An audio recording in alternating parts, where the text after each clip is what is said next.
दोस्तों आज के इस एपिसोड में बात करेंगे कंफर्म तत्काल टिकट के चक्कर में कितना बड़ा नुकसान हम सब यात्रियों को उठाना पड़ रहा है। आज के इस एपिसोड में क्लियरली मैं सारी चीज़ें आपको बताने वाला हूं। कंफर्म तत्काल टिकट हम यात्रियों को देने के लिए भारतीय रेल ने अभी एक नया सिस्टम शुरू किया। ओटीपी बेस्ड तत्काल टिकट जो है शुरू किया गया और लगभग हर 2-4-6 दिन में इसमें नए नए गाड़ियों को ऐड किया जा रहा है। बहुत सारे गाड़ियाँ ऐसा अभी है जिनमें आप तत्काल टिकट बुक करेंगे तो आपके मोबाइल नंबर पर एक ओटीपी आएगा, वो जो आधार वाला नंबर है, उस ओटीपी को देने के बाद ही आपका तत्काल टिकट बुक होगा। शुरू में जब ये चीज़ें की गई तो थोड़ा बहुत ठीक था, ओटीपी जो है टाइम पर आ जाता था, लेकिन अब ऐसा हो गया है ना दोस्तों, बहुत सारे लोगों का ये कहना है, 90% लोगों का ये कहना है कि ओटीपी आने में 5 मिनट या उससे ज़्यादा समय लग जाता है।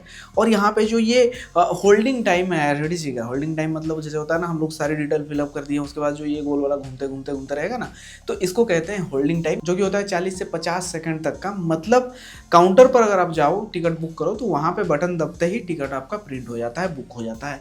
यहाँ पे ऑनलाइन जो है ये जो 40-50 सेकंड होल्डिंग टाइम चल जाता है, इस वजह से काउंटर पर पहले टिकट बुक हो जाता है और ऑनलाइन में जो है हर स्टेप में आपको जो है कठिनाइयों का सामना करना पड़ता है। एक कदम आगे बढ़ाने के लिए या एक स्टेप आगे बढ़ने के लिए आपको जो है कुछ ज़्यादा समय यहाँ पे लग जाता है, इसलिए तत्काल टिकट बुक नहीं हो रहे थे। तो ऐसे में ये जो ओटीपी बेस्ड तत्काल सिस्टम शुरू किया गया है, इससे ये उम्मीद, मतलब रेलवे ने ये उम्मीद हम सबको दिखाई थी कि इससे यात्रियों को जो है लीगली, जो यात्री घर बैठे अपना टिकट बुक कर रहे हैं, कुछ इलीगल नहीं कर रहे हैं, तो ऐसे में वो जो है आराम से अपना तत्काल टिकट बुक कर पाएंगे। जबकि इसका उल्टा ही देखने को मिल रहा है। जब से ये ओटीपी सिस्टम आया है तब से देखा जाए तो कहीं ना कहीं ज़्यादा दिक्कत बढ़ चुका है। साथ ही बहुत सारे लोगों का ये भी कहना है कि ये जो इलीगल सॉफ्टवेयर से लोग टिकट बुक कर रहे थे, जो ब्रोकर्स बुक कर रहे थे, तो वो चीज़ें कहीं ना कहीं अभी भी चल रहा है और वहाँ पे ये ओटीपी वाला सिस्टम को भी बाईपास कर दिया जा रहा है। मतलब वो लोग और ज़्यादा फास्ट हो गए, हम और ज़्यादा स्लो हो गए। मतलब अगर आपको अभी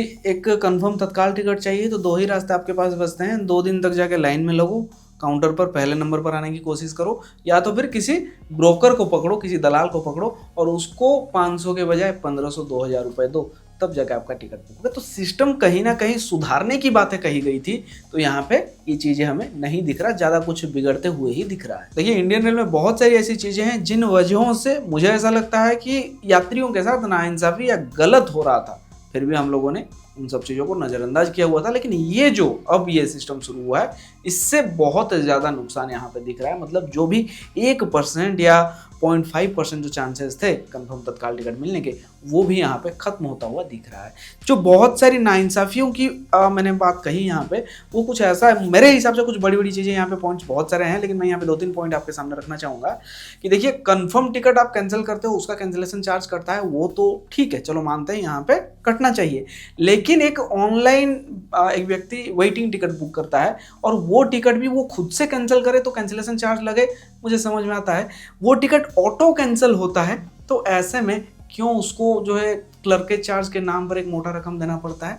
ये चीज़ गलत नहीं है, ये गलत है, ऐसा नहीं होना चाहिए। RAC पर, जबकि RAC में 2 यात्री एक सीट पर बैठते हैं, तो दोनों से पूरा किराया रेलवे क्यों वसूलती है? मतलब एक सीट के लिए 2, यहाँ पे यात्रियों को तो एक तो अलग से परेशान करो आप, ऊपर से उनसे डबल जो है चार्ज आप यहाँ पे वसूलो। ये चीज़ गलत नहीं लगता है? मुझे ऐसा लगता है कि ऑनलाइन अगर कोई टिकट कंफर्म नहीं होता, RAC में रह जाता है, तो यात्रा कंप्लीट हो जाने के बाद या चार्ट, फाइनल चार्ट बन जाने के बाद उस यात्री को आधा रकम वापस करना चाहिए। आधा ना सही 20%, 30%, 40% कुछ तो आप कर ही सकते हो। काउंटर टिकट है तो यात्री डेस्टिनेशन पर जब पहुंचेगा तो वहां जाकर अपना टिकट को सबमिट करके वो वहां से बाकी जो भी रकम है उसको वहाँ से मिलना चाहिए। मुझे ऐसा लगता है ये चीज़ें कहीं ना कहीं बहुत ज़्यादा ही गलत है, हम सब यात्रियों के साथ हो रहा है। ये सब कुछ सहने के बाद अगर आज भी आप चुप रहे तो ये ओटीपी वाला सिस्टम को भी आपको सहना ही पड़ेगा। मतलब ये प्रॉब्लम जो है ज्यों का त्यों बना रहेगा। इसी तरह जो है 0% चांसेस आपको कंफर्म तत्काल टिकट के मिलने वाले हैं। मैं ये नहीं कहता हूँ कि इसको हटा दो, मैं ये कहता हूँ कि इसमें और बहुत सारी चीज़ों को सुधार करो। ओटीपी जल्द से जल्द आए, ये चीज़ें आप करो। जो इलीगल सॉफ्टवेयर बाईपास कर रहे हैं ओटीपी को, उन पर रोक लगाओ और जो इलीगली टिकट्स बुक हो रहे हैं उनको जांच करो, वैसे लोगों को पकड़ के अंदर करो, तो कहीं ना कहीं ये चीज़ें कम होंगे। देखिए अगर आप चाहते हो ये सब चीज़ें सुधार हो तो इस वीडियो को ज़्यादा से ज़्यादा शेयर करिए और रेलवे की नज़र में लाइए, क्योंकि पिछला बार आप लोगों ने बहुत ज़्यादा शेयर किया था, इस वजह से आधा रिलीज वाला ऑप्शन जो है भारतीय रेल ने फाइनली दे दिया हम सबको।